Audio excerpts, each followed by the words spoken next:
hatimaye imefika. Watu wamejitokeza kutazama mchezo. Unazungumziaje mapokezi ya watu? Kwa kweli namshukuru Mwenyezi Mungu, mapokezi yamekuwa makubwa na tunapenda kuwashukuru ndugu walioleta wazazi wao hapa Mwembe Yanga.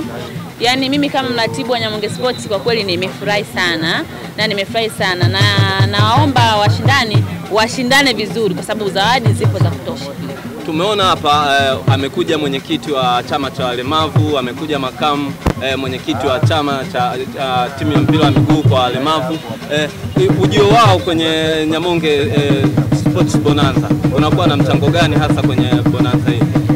Ujio wao sisi kama Nyamonge Sports kwanza moja tumefarijika kuwaona, na pili inawapa motivation hao ndugu zetu wenye ulemavu wanapoona viongozi wao wamefika eneo kama hili, na hata wao pia wanapata hamasa ya kupambana vizuri katika michezo yao. Suzi Bahale, pengine wewe ni mmoja kati ya watu ambao mliemphasize vijana waweze kufika kwa wingi, hasa watu kutoka ukanda wa Temeke na Dar es Salaam kwa jumla. Mwitikio umekuwa ni mkubwa. Inakuwa ni furaha kiasi gani kuona watu wenye ulemavu kusapotiwa hivi hasa na wakazi wa Temeke?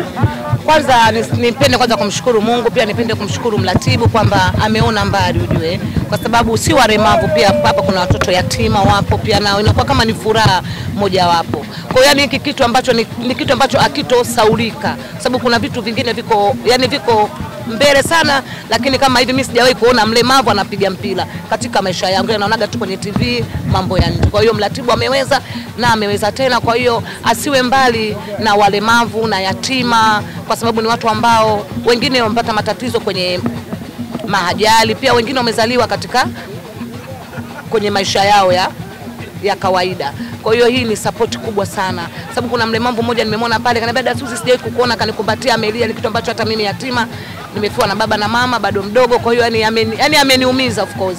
Yani imependeza na mdada umeweza tena. Asante. Mratibu msaidizi, watu wameitika. Uongozi wa Nyamonge mmefanya kazi.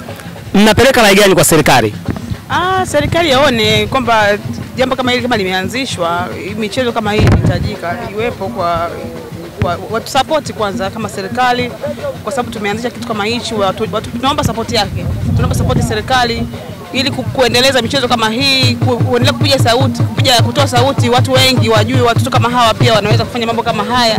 Tusiwafiche ndani, kwa sababu ni walemavu, wana michezo, inakutanisha na inawafanya wasisikie unyonge. Kwa kama serikali tunaiomba ituunge mkono, tushike mkono na kuendeleza mambo kama haya yaendelee.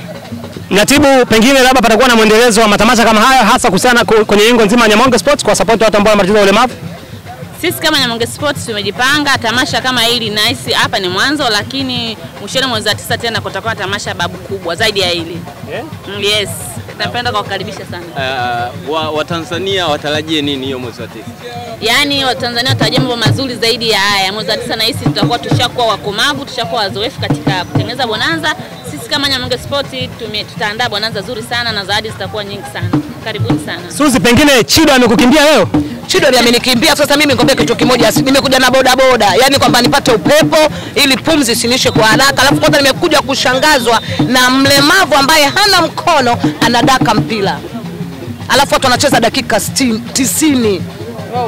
Wewe uogopi? Mimi naganda. Kuna watu wana miguu yao na mikono yao na wana macho yao. Na dakika ngapi tu uwanjani wanatoka, mtu anaomba po. Kaka kambi, yani kama baba kapigwa kelele ya mwita baba. Tumsifu Yesu Kristo milele amina. Unajua wani uogopa hicho kitu. Kaambiwa tumsifu Yesu Kristo huko katika milele amina. Hicho kijiji kinachokuja. Wewe ugandi. Yaani habari ya mjini ipo hivyo jamani, ni support kubwa itoke, kusema ukweli tumsupport dada mkubwa hapa. Serikali pia nayo itie nguvu. Yani hii amani hii dada ndo ameanzisha, lakini na imani hiyo mwezi wa 9. Kwa hiyo serikali pia ikiingiza mkono, mimi na imani, kwa sababu haya ni mazoezi, kwa sababu kuna sometime hospitali ukienda mazoezi muamala. Lakini hapa anafanya mazoezi pia kuimarisha mtu anakuwa iko strong. Habari ya mjini ndio iko hivyo. Tuwashukuru sana ndugu waratibu, ndugu Suzi na yani jambo tunalo. Kigoma chake kwa anapiga kikopeki yake, migoma langu lile kule na watu wangu kwa Tido kigoma chake cha nyuma. Tido, yani wewe yani mpaka dakika huko. Yani mpaka dakika 20.